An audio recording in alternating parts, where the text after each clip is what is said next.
नमस्कार।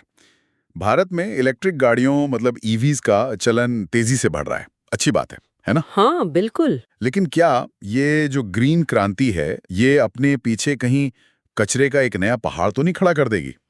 ये एक ज़रूरी सवाल है। आज हम इसी इसी विरोधाभास पर बात करेंगे, खासकर बैटरी वेस्ट मैनेजमेंट को लेकर। हमारे पास इस पर एक काफी विस्तृत लेख है और हम समझने की कोशिश करेंगे कि भारत इस बढ़ती चुनौती से निपट कैसे रहा है और असल में रुकावटें कहाँ आ रही हैं। हाँ, और देखिए ये चुनौती कोई छोटी-मोटी नहीं है। भारत में बैटरी की जो ज़रूरत है, वो 2023 में करीब 4 गीगावाट घंटे यानी GWH थी। 4 GWH, ओके। और अनुमान है कि 2035 तक ये बढ़कर लगभग 139 GWH हो जाएगी। 139, बाप हम्म। रे। हाँ, और साथ ही हमारा जो 2070 तक नेट जीरो का लक्ष्य है, उसके लिए बड़े-बड़े बैटरी स्टोरेज सिस्टम्स, जिन्हें BESS कहते हैं, वो भी चाहिए होंगे। मतलब बैटरी ही बैटरी चारों तरफ। और अगर जैसा आप कह रही हैं इन्हें ठीक से रिसाइकल नहीं किया गया, तो आंकड़े तो मैं देख रहा था काफी डराने वाले हैं। 2022 में जो 16 लाख मीट्रिक टन ई कचरा निकला, हाँ, उसमें करीब 7 लाख टन तो सिर्फ लिथियम बैटरी थी। एग्जैक्टली। और अगर इन्हें गलत तरीके से फेंका गया, तो इनके जो खतरनाक पदार्थ हैं, वो मिट्टी और पानी में मिल सकते हैं। बहुत बड़ा खतरा है ये। बिल्कुल, जहरीले तत्व। तो इसी खतरे को देखते हुए सरकार 2022 में बैटरी वेस्ट मैनेजमेंट रूल्स यानी BWMR लेकर आई। अच्छा, 2022 में? हाँ, और इसका एक बहुत अहम हिस्सा है एक्सटेंडेड प्रोड्यूसर रिस्पॉन्सिबिलिटी, जिसे EPR कहते हैं। EPR, हाँ सुना है इसके बारे में। तो आसान भाषा में कहें तो जो कंपनियां बैटरी बनाती हैं या अपने प्रोडक्ट्स में इस्तेमाल करती हैं, अब उन्हीं की जिम्मेदारी है कि वो पुरानी बैटरियों को वापस इकट्ठा करें और रिसाइकिल करवाएं। और इसका खर्चा भी उठाएं। हाँ, बिल्कुल। खर्चा भी उन्हीं को उठाना है। निर्माता अपने लक्ष्य पूरे करने के लिए फिर रिसाइक्लर्स पर निर्भर होते हैं। ये सुनने में तो काफी अच्छा सिस्टम लगता है। मतलब जिम्मेदारी तय हो गई, लेकिन असली चुनौती शायद यहीं से शुरू होती है ना? हाँ, खासकर जब बात आती है EPR फ्लोर प्राइस की। ये क्या चीज है और इसमें दिक्कत क्या बताई जा रही है? हाँ, देखिए यहीं पर असल पेच है।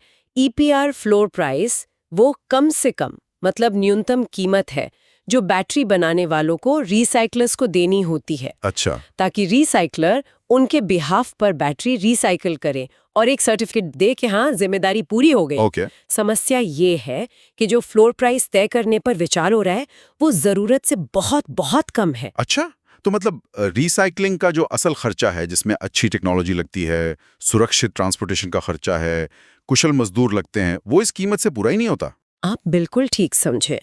और नतीजा क्या होता है?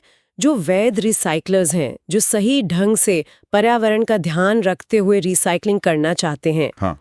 उनके लिए ये काम आर्थिक रूप से टिकाऊ नहीं रह जाता, घाटे का सौदा बन जाता है। तो फिर जब सही खिलाड़ी मैदान छोड़ देंगे तो कौन आएगा? जाहिर है, अनौपचारिक सेक्टर वाले या फिर हाँ, धोखाधड़ी करने वाले लोग। वही जो शायद बस झूठे सर्टिफिकेट बेच दें और कचरा कहीं भी डंप कर दें।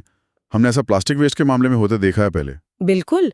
और इससे सिर्फ पर्यावरण को ही भारी नुकसान नहीं होगा, बल्कि भारत का जो सर्कुलर इकोनॉमी यानी चक्रीय अर्थव्यवस्था बनाने का सपना है, हाँ, सर्कुलर इकोनॉमी, वो भी कहीं ना कहीं खतरे में पड़ जाएगा।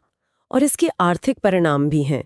एक अनुमान है कि 2030 तक अगर हमने बैटरी ठीक से रिसाइकिल नहीं की, तो हमें करीब $1 अरब से ज्यादा का विदेशी मुद्रा नुकसान हो सकता है। $1 अरब? कैसे? क्योंकि हम कोबाल्ट, लिथियम, निकल जैसे जो कीमती धातु हैं, उन्हें रिकवर नहीं कर पाएंगे और हमें उन्हें आयात करना पड़ेगा।